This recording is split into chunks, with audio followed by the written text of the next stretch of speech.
Hey everyone, I'm Bonnie Cha, Senior Editor at CNET.com, and I'm here today with your first look of the HTC Thunderbolt. This is Verizon's first 4G smartphone to hit the market, and I know a lot of you have been waiting for this ever since it was announced at CES, including myself, so I'm really excited to finally have it in my hands. Now I'm sure one of the top questions on everyone's mind is just how fast is it? So I won't keep you in suspense, and I'll talk about that first. I've run a number of speed tests on the device, and the results so far are impressive. The speedtest.net app on the phone gave us some crazy results, so I don't think it's an accurate measure of the speeds. So instead, I used the Thunderbolt's mobile hotspot feature to connect to my laptop and an iPhone and took some speed measurements that way. I saw average download speeds of 7.41 megabits per second and upload speeds of 6.56 megabits per second, which was enough for me to comfortably browse web pages, download music, and upload photos.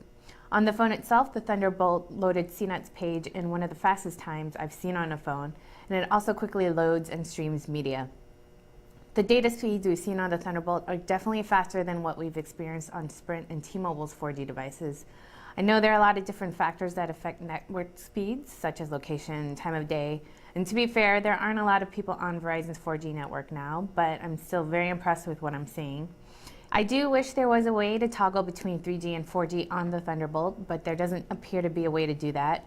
Battery life is also something to watch. I've only had the phone for about a day, but with moderate to heavy usage, I've got about 5 to 6 hours before needing to recharge.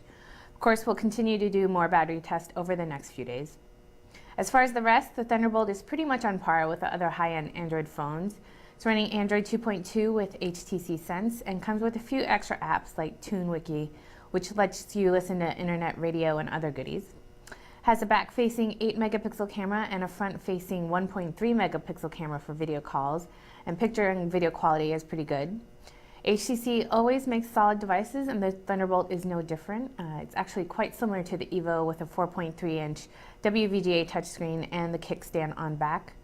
Under the hood, it's running a next-gen 1 GHz Snapdragon processor, and the performance so far has been smooth. The Thunderbolt does have a chipset, though, that allows for simultaneous voice and data over 3G. So far, the Thunderbolt's looking pretty darn good, but like I said, we'll be watching the battery life. The HTC Thunderbolt is available now for $249.99 with a 2-year contract, which isn't cheap, but it's also to be expected for this kind of device. I'm going to get back to testing, so be sure to check out CNET's full review of the HTC Thunderbolt for our final verdict. I'm Bonnie Chan. This has been your first look at the HTC Thunderbolt.